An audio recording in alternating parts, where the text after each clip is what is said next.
Hello, I'm Michelle Paver, author of the Wolf Brother books, and Emily's given me some really interesting questions, which I'm now going to do my best to answer.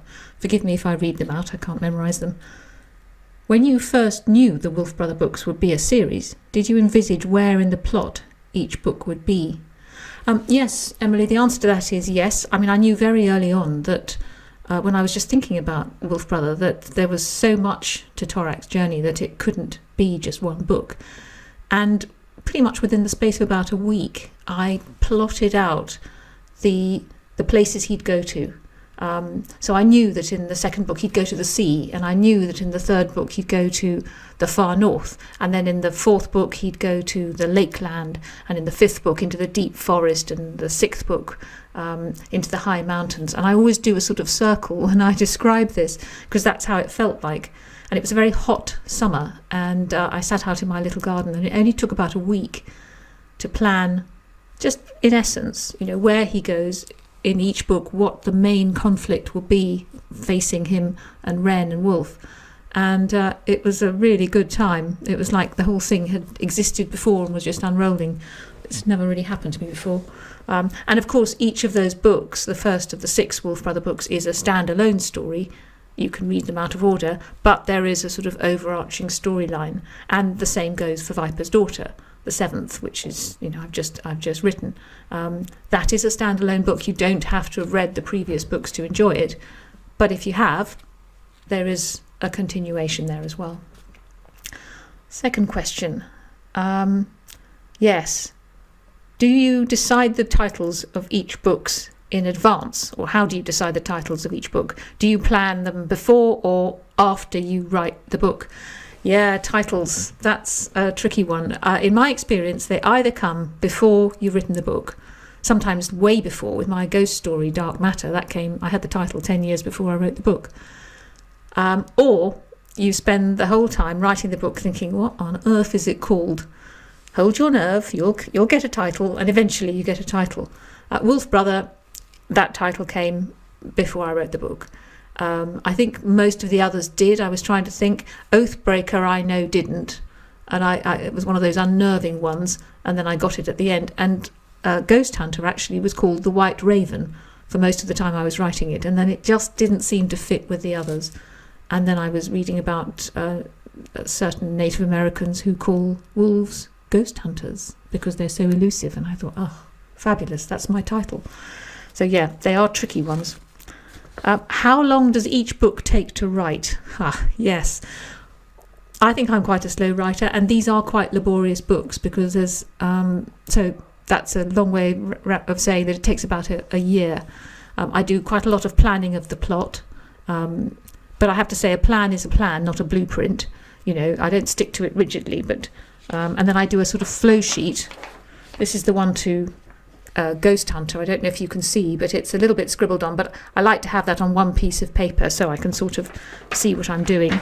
And then I do the research, which is the most fun bit, because then I go to wherever Torak and Wren are going to go, and I try to do what they do, whether it's swimming with killer whales or eating raw seal blubber or getting too close to polar bears or something.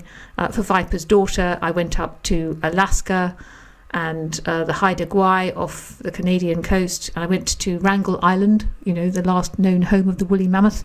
And I found some artifacts, or an artifact that I've always wanted. I bought it in Alaska, a pair of Inuit snow goggles. There you are, which cuts out the glare. I've always wanted a pair made of reindeer antler. They're difficult to find because mostly they just use them. They don't sell them. So yeah, that's the research. That's the fun bit. And then comes the hard bit of actually writing, which takes months and months. First draft, always longhand. There we are. That's what it looks like. That's a chapter from Ghost Hunter. You wouldn't think it had won the Guardian Prize, would you? Absolute mess. And then that's typed up on my 21-year-old computer and then also scribbled on 30 or 40 drafts. So there you go. But that's the fun bit. That's the bit I'm doing at the moment with Skin Taker. And then choosing pictures and covers That's fun too, because then that's John Fordham and Jeff Taylor doing the illustrations, but I'm just sort of looking at them.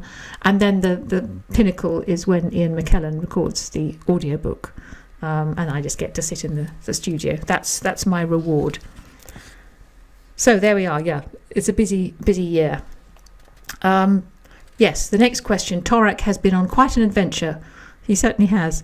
What do you think he would make of life today? Yes, I was thinking about this. I don't want to be too downbeat, but he'd think there were far too many people and not enough wolves. I think he'd be shocked at the amount that we waste. He'd be really shocked at that. He really doesn't like being in caves. He doesn't like solid walls, so you wouldn't be able to get him into a house. I don't think he'd be camping out in the garden. But I thought he might like mobile phones. Actually, I think he could see a point to mobile phones. I think he'd enjoy those. So yeah, that's a great question. I had to think about that. How do you keep each story different while still keeping it authentic to the original characters you created? That's an interesting one, because I've never really found that much of a challenge. I think it's because each story is dictated by the setting. For example, Soul Eater, the third book, takes place in the far north, and so for that I went to Greenland, and I used the Inuit very much as the basis for the White Fox clan. In Viper's Daughter, as I said, I went to Siberia. I actually went to the far east of Siberia, and I studied and visited the Chukchi people, and they gave me a lot of ideas for the Narwhal clan. Because they live a hard life, they still live on walruses and seals, and discipline is very important, and the traditional Chukchi upbringing was incredibly tough. Parents didn't bring up boys and girls, the uncles did, and the aunts, because they would be punished more strictly, and boys had to drag a walrus skull up a hill, up and down, repeatedly all day to toughen them up.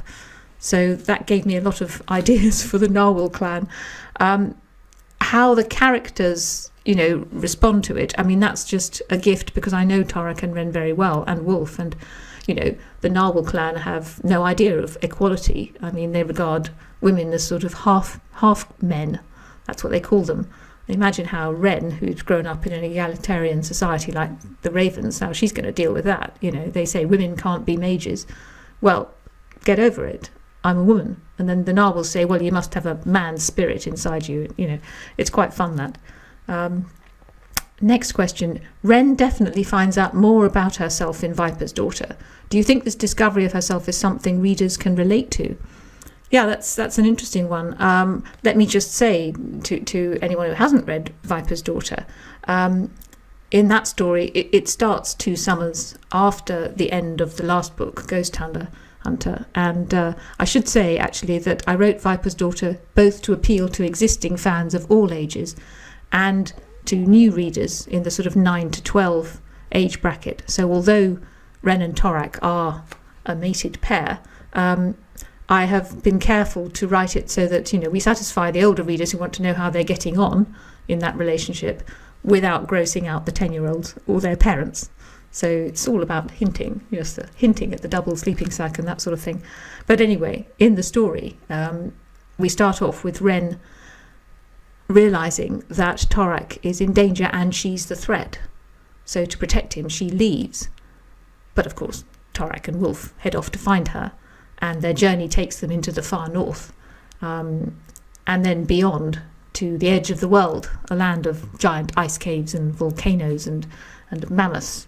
As you rightly say, a lot of it is about Ren and her discovery of herself, because I realised that when I was rereading the first 6 books, that although I thought I'd tied everything up neatly, Torek and Ren are still going to have to deal with a lot of stuff. And part of that stuff that Ren is having to deal with is to do with her mother. I'm not going to include any spoilers here, but, her ancestry, her mother, those are some issues for her. And I think perhaps people can relate to that. I mean, we all have elements in our family. I mean, I happen to dearly love my mother and get on well with her, but, there are always elements in our family that give us pause to think, and heredity is an amazing thing. So yes, she's got a lot to deal with. And in the second book, the one I'm writing now, Skin Taker, the focus is more emotionally on Torek. And actually that brings me nicely to your final question. Can you give a hint of what's to come in Skin Taker? Well, I can give you a bit, Emily. It starts in the dark time. That's the time when the sun is asleep in its cave, and the hunters on moonless nights, they're guided by the lights of the northern lights, the first tree in Torak's world. And then something terrible happens to the forest. I'm not going to tell you what, that would be a spoiler, but suffice to say that Torak and Ren and Wolf are in the thick of it. And Torak is affected most deeply of all, for reasons that will become clear and that relate back to the earlier books. And again, as with Viper's Daughter, Skin Taker will be a standalone story. You can read it on your own, but there is something of an arc. And the repercussions from Viper's Daughter and Skin Taker will be felt in the third book, which will be called Wolfbane. So there we go. Thank you for such really interesting questions, Emily. And I hope that you and your followers enjoy Viper's Daughter. Thanks.